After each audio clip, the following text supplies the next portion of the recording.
Greetings, everybody. My name is James. I am from the internet. And today we are going to be talking about the wealthy and the powerful. Now, for as long as there have been governments and leaders of people, and there have been wealthy folk, well, the wealthy and the powerful have been working hand in hand to make sure that the wealthy people retain their wealth and the powerful people retain their power. And ultimately, both of these things have led to where we are today, with a few thousand folk across the 8 billion on the face of the planet pretty much owning the majority of the resources and controlling the majority of the power, while the overwhelming majority of folk, the working class, the poor, the plebes, you know, us, well, we just exist to work and grind really hard and then be taxed so that our tax dollars can be used by the wealthy and the powerful to build more infrastructure for themselves and more loopholes for their own vast personal fortunes.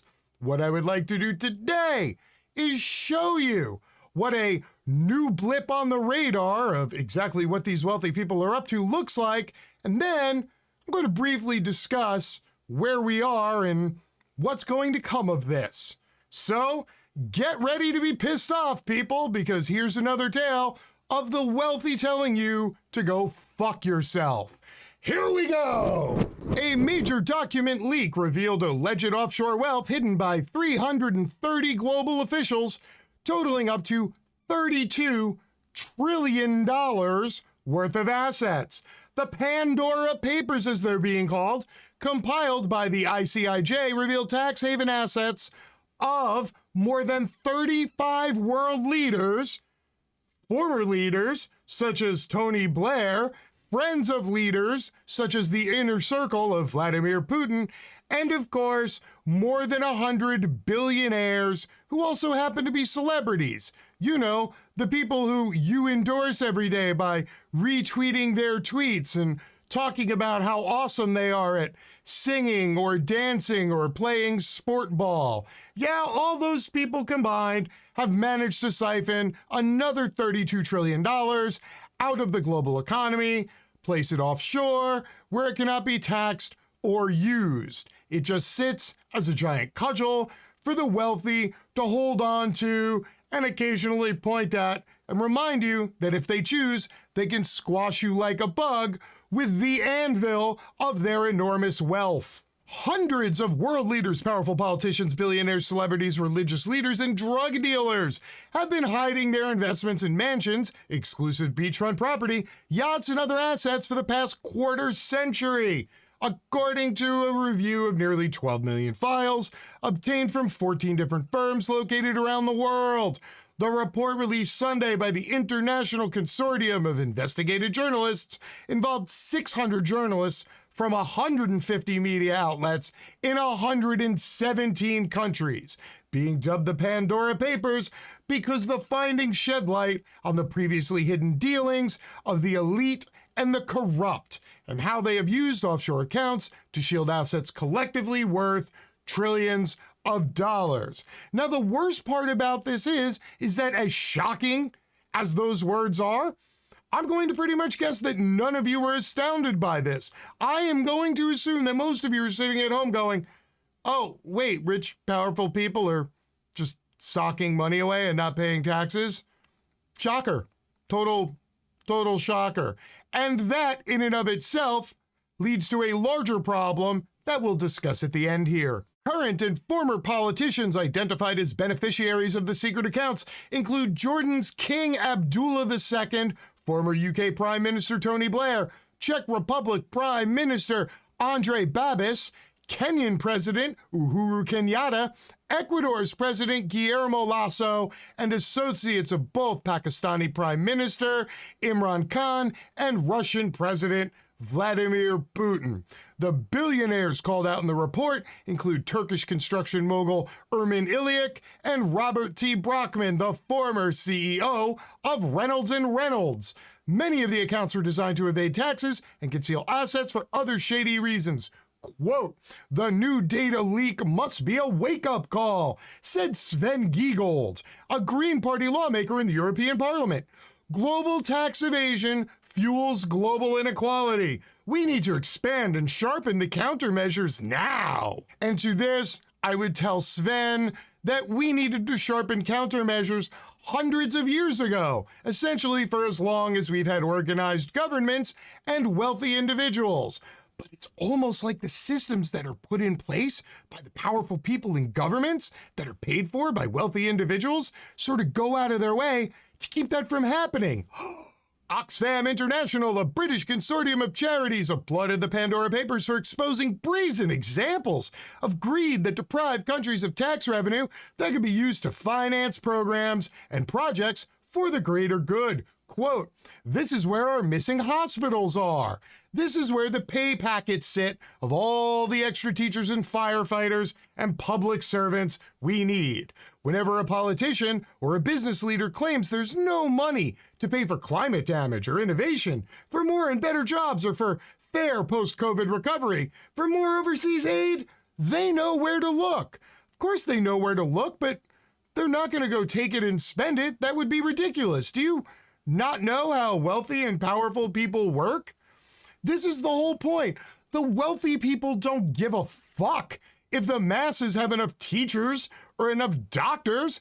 The wealthy don't care if you're highly educated and really healthy. They just need you to be able to read and follow simple instructions and be healthy enough that you can grind for 5 decades to make them profit before you keel over and die. That's your only purpose for existing as far as the wealthy and the powerful are concerned. So again, no shocks here that there are no fucks given by the wealthy and the elite regarding everybody else, because we solely exist to fund them.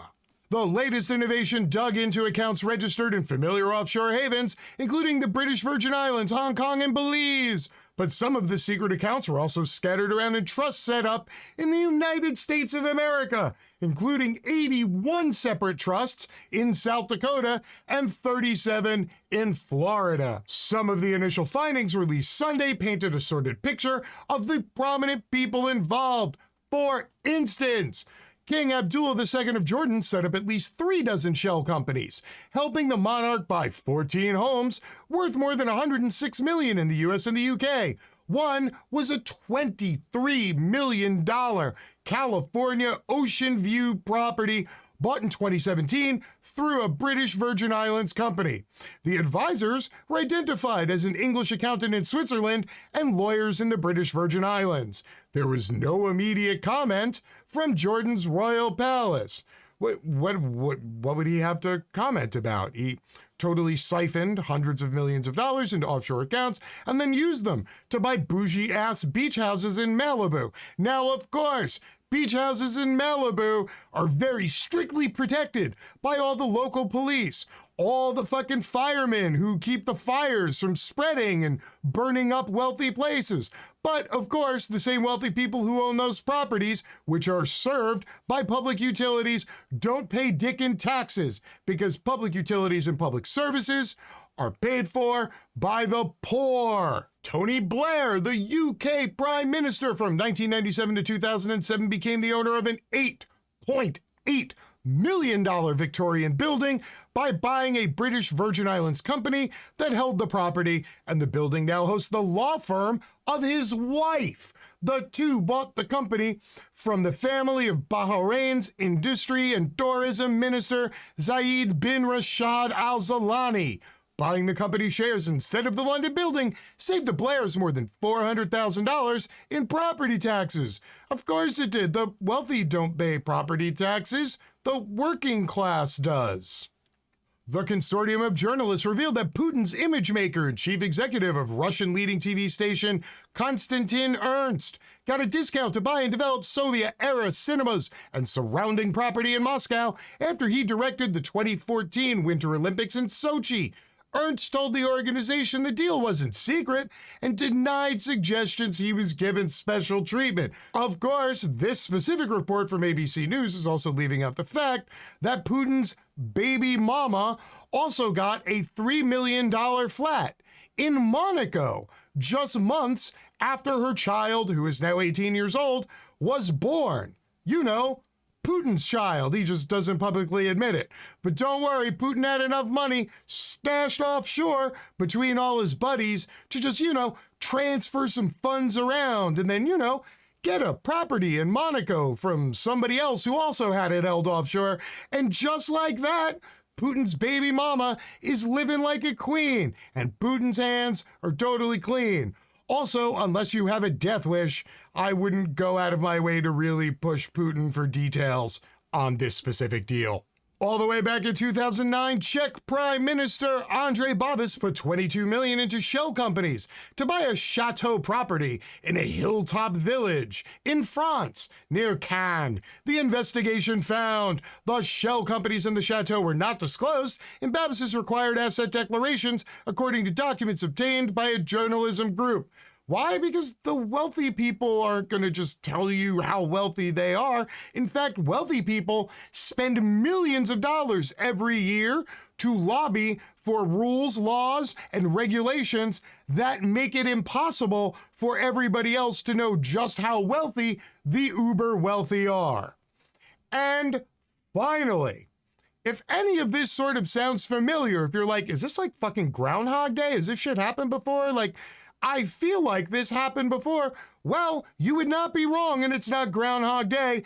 In fact, this very same thing happened just a few years ago. The Panama Papers referred to an 11.5 million leaked, encrypted, confidential documents that were the property of Panama-based law firm Mossack Fonseca, which had ties to its roots back in Berlin, Germany. The documents were released back in 2016 and were dubbed the Panama Papers because, of course, Mossack Fonseca was in Panama. The document exposed a network of more than 214,000 tax havens involving people and entities from 200 different nations. And it took hundreds of journalists around the world more than a year to sift through all the data, figure out what was up, and release it. So yes, you have heard this tale before. And if you're wondering what happened because of the Panama Papers, well, my answer to you would be very little. In fact, the only three things of note that happened from the Panama Papers were that, number one, there were two people officially charged in Germany who were expats living in Panama that doesn't have reciprocity with the country of Germany, so those two people have arrest warrants for them in Germany while they're kicking back in their billion-dollar estate in Panama. And of course, there was one person in the United States who got charged and arraigned, and then promptly posted bail and has been out on bail ever since because no trial has actually come to pass. And of course, the third thing of note that happened is that one of the main people who broke this report suddenly ended up very dead not shortly after the report was released. Other than that, literally nothing fucking happened when the entire world was made aware that wealthy people were socking away billions of dollars and not paying taxes to force governments to tax their working classes more than ever before to pay for their shortfall. So what does this mean for you, the average viewer at home, the fellow member of the working class who is out there grinding 365 just to put food on the table? Well, to be honest, it doesn't mean a whole hell of a lot to you. Your life isn't necessarily changed in one way or another. I mean, if government somehow found $1 trillion sitting offshore due to a criminal organization, they would just take that money, put it into programs, and not lower your taxes at all. So regardless of what happens here, it's not going to affect your bottom line one hairy bit. Because frankly, you have already spent your entire life grinding away and paying taxes so that the wealthy don't have to. And so, this is why nothing's going to change for you. Tomorrow will be the same as today, and it will be the same as yesterday and all the days before it. And all the tomorrows after it, you will still be grinding, you will still be working hard, and you will still be paying taxes, while the wealthy are putting their middle finger up the air while snorting cocaine off the ass of an $8,000 a day prostitute. Why? Because they can and you can't.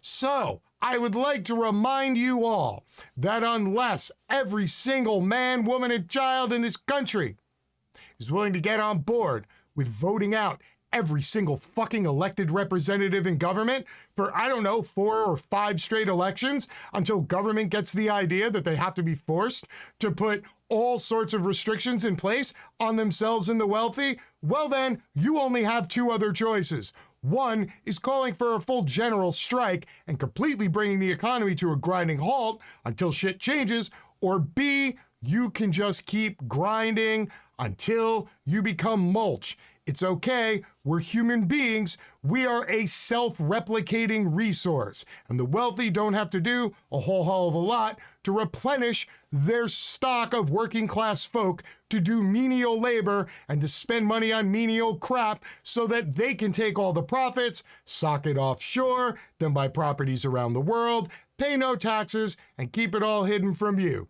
Because at the end of the day, they all believe you and the billions of people like you will do nothing about it. And if you're wondering how they came to that conclusion, well, it's because this has happened before and none of us did anything about it. A little food for thought on this bright, shiny Monday morning. Might be time to start organizing and demand change rather than individually asking people on Twitter to maybe consider blocking or writing a law. Until next time, my name is James. I am from the internet, and I am out. Peace.